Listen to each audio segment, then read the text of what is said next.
I liked it. Quiet evenings with Hayes, brief conversations over dinner, familiar routes and faces. All of this created a sense of stability. I didn't have to think about my past, didn't have to feel its weight, didn't have to fear it might surface. The past, I didn't want to go back to it. Many years ago, I broke away from that life. I used to be a star of adult films, but I plunged into a new life and became a completely different woman. A wife, loyal and reliable, as was expected in this new reality. I buried what had been so deeply that it seemed even I couldn't find a way back. But everything changed when Jet arrived. On the very first evening when he stepped into our home, his gaze lingered on me a moment longer than it should have. I felt that look with every part of my being, like something icy and sharp. And something within me froze, waiting for him to keep looking. Jet was Hayes' nephew, young and self-assured. We had never met before, but something in his manner, in his observant gaze, immediately put me on edge. He didn't look away, as if he were trying to scan my soul. That gaze reminded me of what I'd long tried to forget. I turned away, hurrying to the kitchen, searching for any excuse not to stay near him. There, I pretended to be busy.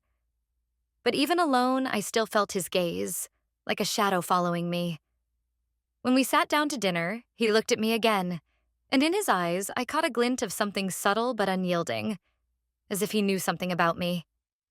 I tried to ignore it, focusing on Hayes, carefully choosing neutral topics of conversation. But as soon as I glanced up, Jet would instantly catch my eye. I felt uneasy, though I couldn't understand why. A long-buried sense of alarm stirred inside me, as if someone was on the verge of shattering the life I'd so carefully built. When dinner finally ended and I was alone in the bedroom, I had to face the truth. My secret no longer felt so safe. The next morning, I tried to convince myself that all my fears from the previous evening were merely a figment of my imagination. Jet was just a young man, here for a visit, and there was no reason for him to know anything about my past. After all, it was a secret, carefully hidden from the world. But the moment I stepped into the kitchen and saw him, my confidence deserted me once again. He was sitting at the table, lazily stirring his coffee, lost in thought. Yet, as soon as I crossed the threshold, his gaze flicked to me, and it felt like he noticed the hint of unease in my eyes. His face remained calm, but his look, that same, faintly challenging look, seemed to pierce through the shell I had spent years building around myself. "Good morning," I said, trying to sound steady. "Good morning," he replied with a slight smile, something unsettling hidden within it. "Did you sleep well?" I felt like I was under scrutiny, but I returned a restrained smile and nodded. The conversation faltered, though Hayes, joining us, chatted as usual. Jet and I exchanged brief glances, and each of his looks stirred an odd, disquieting feeling in me. A mixture of shame and... It was as though an invisible connection had formed between us, as if he knew something about me that others did not. I suddenly felt like he could see everything in my eyes. All the desires, fears, even doubts I kept hidden from myself. A strange vulnerability crept over me. Later, when Hayes left for work, Jet and I were alone. He moved closer to me, his presence almost tangible. I tried to busy myself, clearing the table, washing cups, but each of his movements near me made my heart beat faster. At one point, I noticed him watching me again, intently, piercingly, leaving no escape from his gaze. "I think I've seen you somewhere before," he said, his voice soft, carrying an almost imperceptible hint. I froze. My heart thudded dully in my chest, sensing impending trouble. "Unlikely," I replied, struggling to keep my voice controlled. "We've never met before." He simply nodded with a slight smile, as though we both knew he didn't believe me. And there was something else in his gaze. Not just suspicion, but also an interest. A persistent one that I couldn't ignore. His look pierced right through me, stirring feelings I had long tried to suppress. Those brief moments, subtle glances, and accidental touches suddenly took on new meaning for me. I felt young again, as if Jet's presence awakened something forgotten, something that didn't belong in my calm, steady days. With each passing day, I felt his effect on me more acutely, as if he were slowly, deliberately breaking down the wall I had so painstakingly built. The day began as usual. I was certain I could keep my composure, that I could simply forget those looks and pretend nothing was happening. But fate seemed to have other plans. Everything changed in a single, fleeting, and utterly unpredictable moment. Jet and I ended up alone in the kitchen, and a strange, tense silence filled the room. I stood by the stove, sensing his movements behind me. I tried not to look his way, to ignore his quiet steps, but my whole body tensed as if waiting for something. And then, as I turned slightly, his hand brushed against mine.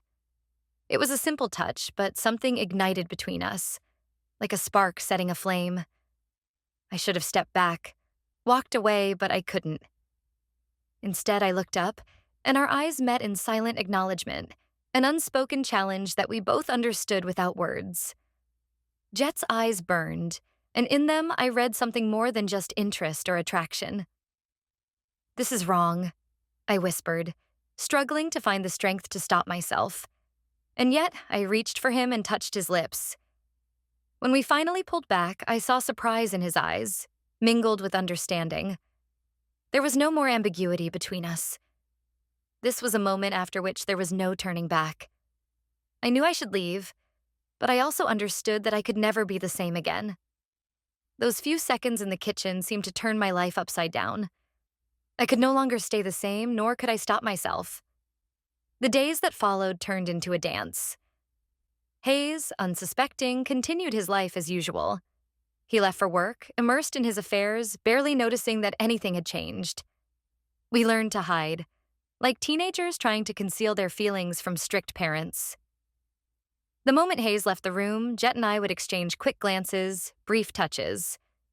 Sometimes, when Hayes was engrossed in something in the living room, Jet would quietly approach me, and I would hold my breath, feeling chills as he whispered, his words brushing my skin. Our secret meetings became almost ritualistic. Stolen moments, locked doors, hidden behind curtains. It felt as if the whole house had become our ally, helping us guard our secrets. But I knew. This was playing with fire. If Hayes found out, my entire life would collapse. A lingering sense told me that this couldn't last long, yet I couldn't give up those moments. They reminded me of who I was, of the self I had tried to forget, but, in truth, had always remained. Each evening with Hayes over dinner turned into a trial for me. I tried to seem like the usual wife, caring, loyal, attentive. But inside, everything was in turmoil.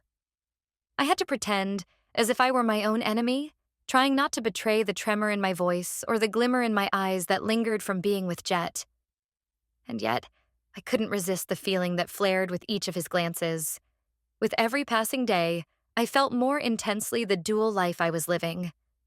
In one, I was the perfect wife, sitting beside my husband at dinner. In the other, I was a woman swept up in a secret, finding in Jet's arms something I couldn't find in my marriage. I knew that our affair was leading to a precipice, but stopping was no longer an option. At some point, amidst the whirlwind of secret meetings and stolen glances, a crushing sense of guilt overwhelmed me. I looked at Hayes over our morning coffee, at his tired yet always kind face, and my heart ached. How long had he sensed my distance but said nothing? I knew that sooner or later he would start asking questions, that I couldn't hide behind lies forever.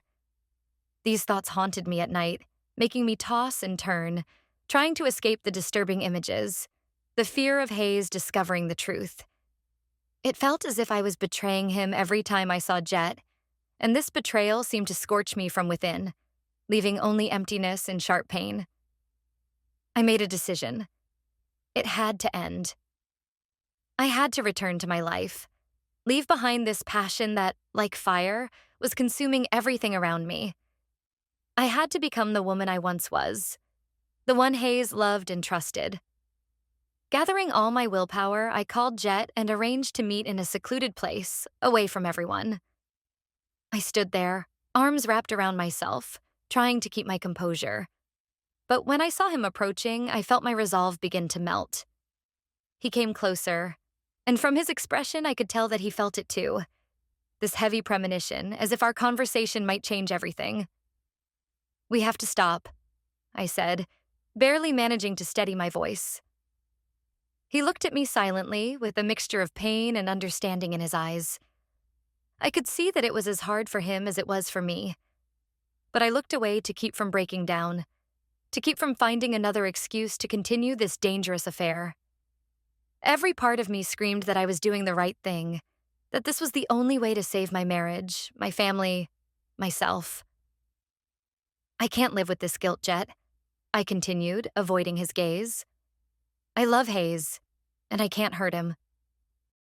I saw a flicker of disappointment in his eyes, but he seemed to accept my decision.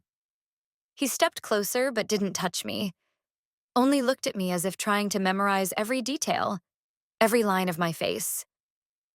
"If that's what you want," he finally said, his voice soft, barely audible but filled with sincerity. "I won't stand in your way." We stood there for a few moments that felt like an eternity. I felt tears well up in my eyes, my heart torn between pain and relief. I knew this was the right thing to do, but every muscle in my body yearned for his touch, his warmth, the life he stirred within me. When he walked away, I felt a hollowness, as if part of me had disappeared with him. I returned home, where Hayes was waiting, forcing a smile. But looking into his eyes, I realized lying was becoming harder and harder. Evening came unexpectedly quickly. I was sitting in the living room with a cup of tea when the door quietly opened and Jet walked in. He closed the door behind him, slowly approached, and sat down across from me. I immediately sensed he was here with something important. "I need to ask you a question," he began, looking straight into my eyes, and there was something in his gaze that sent a chill through me. "And I want you to answer honestly." My fingers tightened around the cup, and I tensed slightly, trying to keep calm. Something in his tone hinted that this conversation would not be easy, that he knew more than I could have anticipated. "Of course," I managed, trying to keep my voice steady, though my pulse quickened with each passing second. Jet looked at me as if he were trying to delve into my thoughts, to read them down to the last word. "I've seen you before," he said at last, unblinking. "I've seen your films." The words struck like a bolt of lightning. My heart froze and I was momentarily speechless. Words stuck in my throat and my mouth went dry. I stared at him, unable to hide my shock, realizing that my secret was no longer safe. He knew. He knew everything. You saw?" I barely whispered, feeling a shiver run through me. Jet nodded, his gaze serious but not judgmental. In his eyes, there was neither disdain nor disgust. Things I had feared.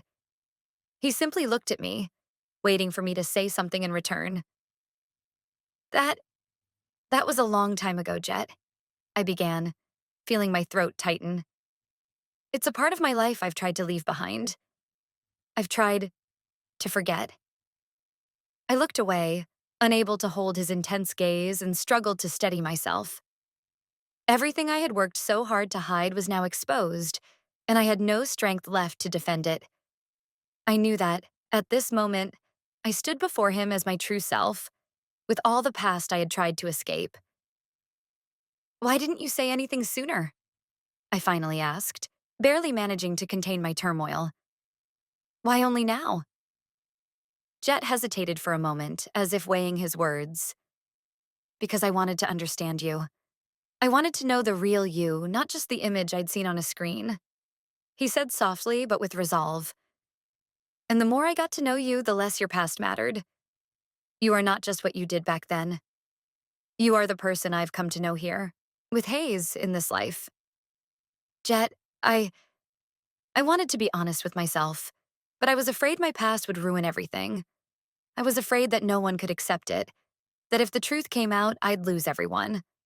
I said, feeling a lump in my throat, tears threatening to spill from my eyes. "We all do things we regret," he said quietly, but you are not just your mistakes. I see the real you, and that won't change what I feel." In that moment, a deep understanding formed between us, something I had longed for. He accepted me completely, with all my past, with all my fears and weaknesses. After my conversation with Jet, I felt a strange blend of relief and anxiety. For a brief moment, it seemed as if we were in another world, one where our secret was no longer a heavy burden, where I could be myself without fearing judgment. Jet saw my true self and accepted everything I had tried to forget. The pull between us only intensified, and with each new encounter, my attraction to him grew sharper. We became more cautious, but this only heightened the intensity of our meetings. As soon as Hayes left the house, I found myself looking for Jet, feeling every passing moment acutely. Time seemed to play against us. It felt as though everyone around was beginning to sense something, even if they couldn't consciously pinpoint it. I noticed how Hayes sometimes looked at me, as if observing subtle shifts in my behavior, barely noticeable changes in my expression. He surely thought I was the same, yet deep down, I knew he could feel my growing distance. This feeling weighed on me heavily, but I was powerless to pull away from Jet. We met in the most unexpected places, where no one could see us. In a car in a distant parking lot, in an abandoned gazebo in the park, in a small attic room cluttered with forgotten junk. Each time I felt an indescribable fear that we might be caught, that someone might see us. But as our affair progressed, I felt increasingly that this secret was on the verge of being exposed. Hayes grew more persistent in asking about my activities, posing unexpected questions, looking at me longer than usual. Sometimes it felt as if he was about to ask outright what was happening between Jet and me. But perhaps his own doubts held him back from taking that step. Still, it was clear to me, his suspicions were becoming stronger. These suspicions weighed on me like a heavy burden. I knew Hayes deserved the truth, but I was terrified of destroying the life I had built over the years. Yet it felt as if time was running out, that the end of this secret was drawing near. Hayes's suspicions began turning into open tension that filled the entire house. Now, every look lingered on me a little too long. Every question had a subtle hint, as if he were trying to expose me. His intuition, from which there was no hiding, became my greatest threat. He began asking more questions, and it felt like he weighed each of my words, searching for something deeper. I sensed he was close to figuring it out, even though he hadn't yet dared to ask the question directly. One evening, as we sat down for dinner, he looked at me as though ready to break through all my secrets. I felt his gaze practically burning through me, and despite all my efforts to remain calm, I couldn't suppress a slight tremor. "You seem troubled lately," he suddenly said, his voice both gentle and cold. "It feels like you're always far away." I tried to think of an answer that wouldn't give anything away, but the words seemed stuck in my throat. "No, it's nothing. Maybe I'm just tired," I replied, trying to make my voice sound steady. But Hayes continued to look at me skeptically, as if he could see through the mask I was hiding behind. In the following days, his behavior grew even more suspicious. He seemed to deliberately linger at home longer than usual, trying to be around me more often. When I mentioned wanting to go for a walk alone or make a quick trip to the store, he would suggest coming along. It felt like constant surveillance, but I had no right to be upset. I knew that I was the one with something to hide. One day, I noticed him checking my phone. I had left it on the kitchen counter and returned to find Hayes leaning over it. He quickly pulled his hand back, but in his eyes, I saw wariness and something that looked like hurt. "Sorry, I thought it rang," he said, averting his gaze. I nodded silently, feeling a chilling fear take hold of me. My carefully guarded secret was under threat, and I couldn't tell how much longer I could maintain this fragile balance. At any moment, everything could collapse, and Hayes seemed only a step away from discovering the truth. Every move I made, every glance seemed suspicious to him. It felt like he was catching each word I spoke, analyzing it, looking for the slightest hint. I could no longer relax, not even in my own bedroom, not even in my own thoughts. All I could do was struggle to keep up the appearance of normal life. but it was getting harder every day. At night, I lay sleepless, tormented by the thought that everything could soon come to light. My encounters with Jet became rarer and more strained, and even in moments of intimacy, I felt the weight of it all, realizing that I no longer belonged to Jet, or to Hayes, or even to myself. I had become merely a shadow, a creature entangled in my own secrets. The days after my conversations with Hayes turned into a chilling weight. I felt as though I were standing on the edge of a cliff, knowing that any step could be fatal.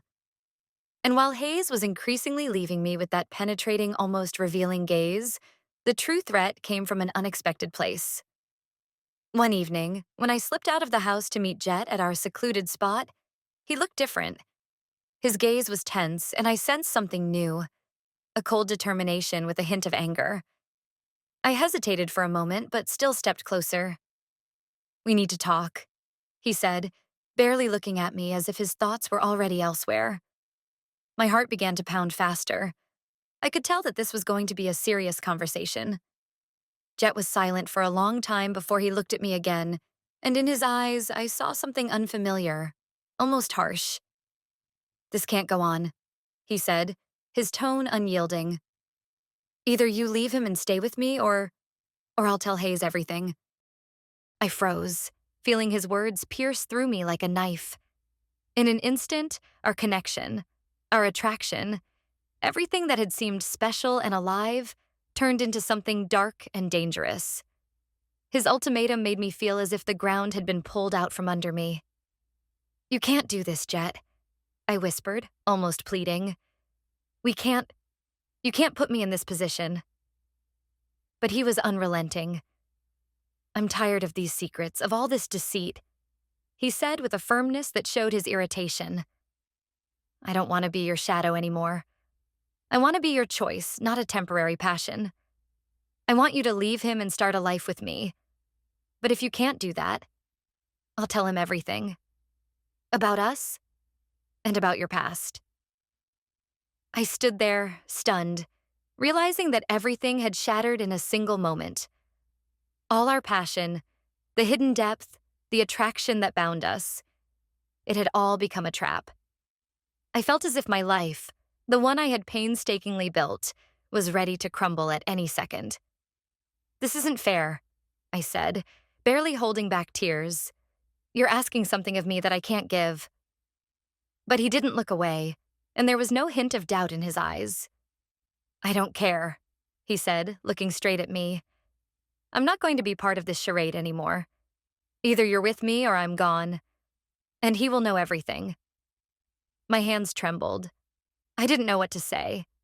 On one hand, his proposal seemed like salvation. I could leave with Jet, leave Hayes, start a new life.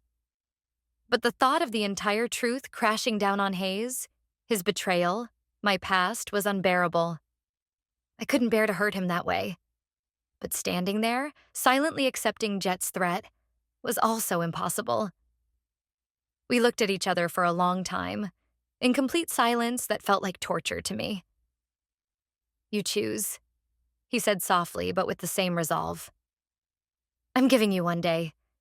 If you choose him, know that he will learn everything." His words echoed in my head as I returned home, feeling as though the ground had disappeared beneath my feet. I knew I was cornered, that I had no choices left. Staying with Hayes meant risking everything and everyone. Leaving with Jet meant destroying everything I had built, betraying all the promises I had once made. All that remained was to wait for dawn, torn between these two lives, between duty and desire, between secrecy and exposure. The next day passed in a haze. I had barely slept that night, thinking about Jet, his words, and my choice. Inside me, two forces battled, one that sought to protect Hayes and preserve at least the appearance of my former life, and another that longed for freedom, for truth, however bitter it might be. By the time the sun dipped below the horizon, I had made my decision. I found Hayes in his study. He was sitting, lost in thought, but when he noticed me at the door, he immediately tensed. His gaze, restrained but penetrating, showed that he was ready for the conversation that had been hovering between us for some time. I took a deep breath, trying to find the words that could explain everything that had happened. But I realized that in moments like these, words are never enough. "We need to talk, Hayes," I began quietly, barely controlling the tremor in my voice. He nodded, set his papers aside, and focused entirely on me. In his eyes, I saw a mix of anxiety and perhaps anticipation. "You've been so distant lately," he said, as if confirming my fears. "You're hiding something from me, aren't you?" I felt a shiver run through me, but I gathered the last of my courage. "Yes," I admitted, lowering my gaze to avoid seeing his face in that moment. "I made a mistake, Hayes. I fell in love with someone else." The words fell sharply, as if they were cutting through the silence. Hayes froze, his face slowly changing as he took in what he had just heard. In his eyes, I saw something like pain, but also resignation, as if he had been waiting for this confession and had finally received the answer to his suspicions. "How long has this been going on?" His voice was hoarse, barely restrained. "A few months," I whispered, feeling a lump rise in my throat. "But it's not just that. There's something else I've been hiding from you all these years." I saw him tense, as though he were bracing for something even worse. This moment was inevitable, and I knew I had to be completely honest, however painful it would be. "Before we met," my voice shook, but I continued, "I had a past I tried to bury. I acted in adult films." I expected to see disgust, disappointment, anger in his eyes, but his face remained almost expressionless, though his gaze grew cold and empty, as if his heart was closing off to me forever. He was silent for a long time, as if my words were slowly sinking in, piercing him from within. "You hid this from me all this time?" he finally asked, his voice icy. "Yes," I answered, feeling the last of my strength slip away. "I was afraid that if you knew, you'd never look at me the same way. I wanted to leave it behind, but the past always catches up with us, doesn't it?" He interrupted, rising from his seat. His face twisted, and for a moment I saw such pain that it made my heart ache. "You lied to me. All these years you were by my side, building a life with me, while concealing such a huge part of yourself." I tried to approach him, to touch his hand, but he stepped back, as if my touch now burned. His eyes blazed with hurt, and I knew I had lost him forever. "Why didn't you tell me sooner?" he asked with bitterness he couldn't hide. "Why did you choose a life built on lies instead of giving me a chance to know the truth?" "I was afraid of losing you, Hayes. I didn't want to destroy what we had," I replied, realizing the cruel irony. In trying to protect our marriage, I had only destroyed it further. He looked away, as though he could no longer bear to see me, and in that gesture, I knew he would never forgive me. There was a chasm between us now, one that could never be bridged. "There's nothing more to say," he finally said, his voice barely audible. "I think it would be best if you left." My knees shook and I could barely stand, but I knew he was right. I had lost not only his trust, but also myself. Staying here no longer made any sense. The days after I left passed as if in a thick fog. I looked at the world around me but felt nothing. No pain, no relief, only a deep emptiness, as if my heart had burned to ashes. For the first time in many years, I was truly alone, without Hayes, without Jet, and without the illusions that had held me captive in the past. At first, I tried not to think about what I had destroyed. Remembering it was too painful. Hayes was not just a husband. He was part of my new life, the one who had given me a chance to start over. But in destroying our marriage, I realized that I hadn't only deceived him, I had deceived myself by trying to erase my past, hiding from it behind a new role.